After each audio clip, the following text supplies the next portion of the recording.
Good evening, everyone. This is Ray Luciano, and this is going to be my informative speech about the history and evolution of basketball. My specific purpose is the audience will learn about the history of basketball and how it has evolved.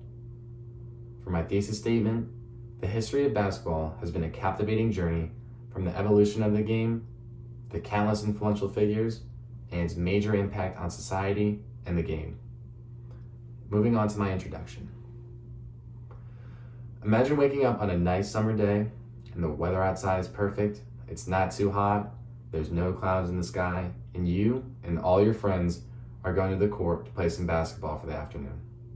Now, doesn't this remind you of how it felt growing up as a kid, going outside and playing with all your neighborhood friends?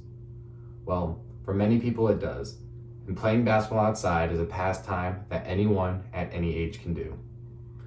There are multiple levels of competition, from playing with your friends to playing professionally here in the States or abroad. For many people, the game of basketball is confusing, but once you learn the rules and the way of playing is taught, the game will come naturally. Now, what are those rules? You might be asking yourself this if you do not already know about the game. Well, you're in luck, because today you'll be learning about the history of basketball and its captivating journey from the evolution of the game, the countless influential figures, and its major impact on society as a whole. To begin, the history of basketball is actually fairly short compared to some of the things we learn about. Basketball was created in December of 1891 by a college teacher named James Naismith. This only occurred due to the weather outside being too cold and his students had the energy they needed to burn. Due to the weather, the students were unable to go outside and play sports such as baseball or football, which were popular sports at the time.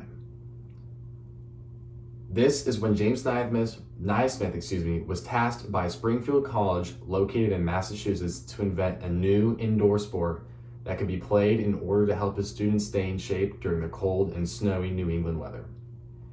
Naismith would actually reflect on his childhood when he remembered a rock tossing game where players had to throw a rock at a target.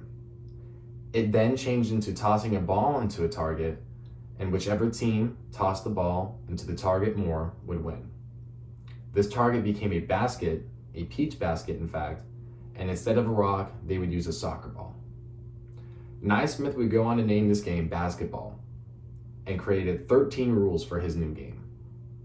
He put 2 peach baskets on each end of the floor, 10 feet up, and the ball they used was a soccer ball. Teams originally had 9 players, and on December 21st, 1891, Naismith would throw the ball in the air for the first tip-off, subsequently birthing the sport we would go on to know and love today. We have come a long way from playing with 2 peach baskets and a soccer ball. The game has been ever-changing through these last 130 years. Now, we can watch athletes shoot the ball from 30 feet away and throw down vicious dunks over their opponents, and watch teams battle for the win. The game of basketball will continue to evolve in order to keep up with how it is being played at that age and time. It'll be interesting to see how basketball changes in the coming decades. Furthermore, throughout the last 100 or so years of basketball, there's been countless players who have made major impacts on the game.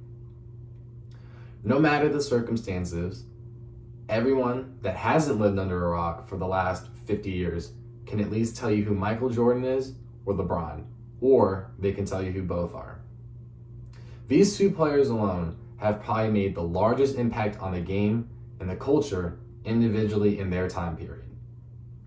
Jordan actually controlled sports media from around the early 80s up until the new millennia, when an 18-year-old by the name of LeBron James would come onto the scene and arguably have a larger impact on the game than Jordan did. This is actually the age-old debate, whether or not LeBron or Jordan is the GOAT.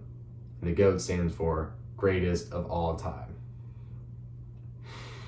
Basketball has been one of the most influential and impactful games of the last 40 years, not only in the States, but in the world. People all over the world can tell you who Jordan or LeBron, if not both. Their names alone make you think about the sport of basketball and everything that has to do with it. To continue, there have also been plenty of other players besides LeBron and Jordan that have made a major impact on the sport. For example, growing up, me and my friends in school, along with random people, would be falling backwards and shooting into trash cans, yelling, "Kobe."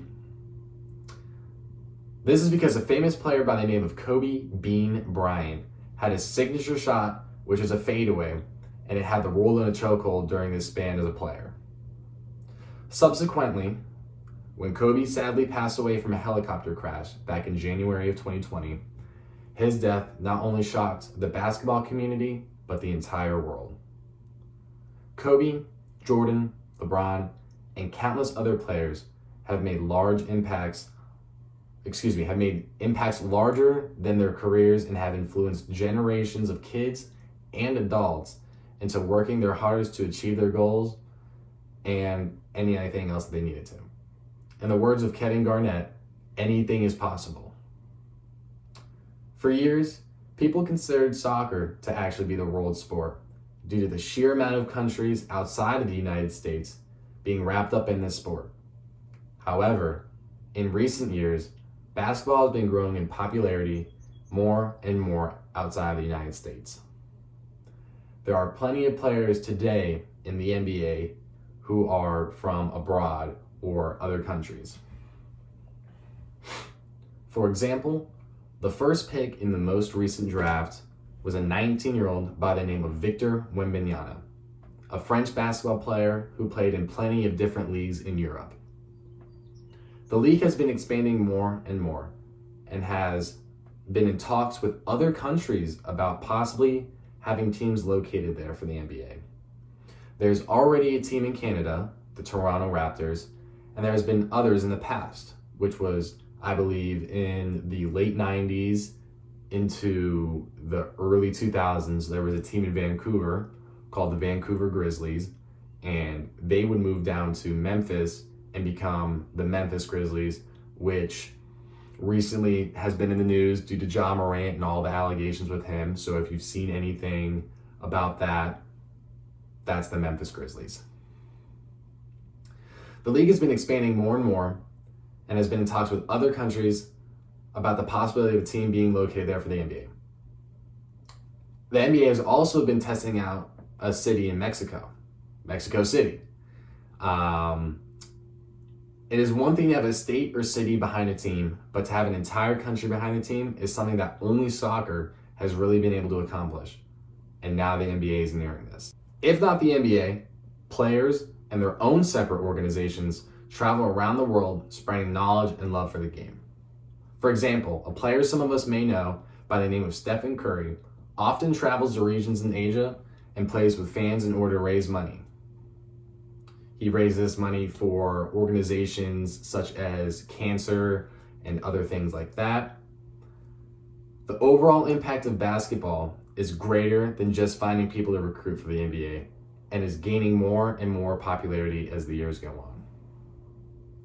In conclusion, the next time you go around and shoot a couple buckets, remember, if it was never cold in Massachusetts, then you wouldn't be playing basketball. In fact, no one would. And thanks to James Naismith, I can inform my audience about the history of basketball through the evolution of the game, the countless influential figures, and its major impact on the game and society as a whole.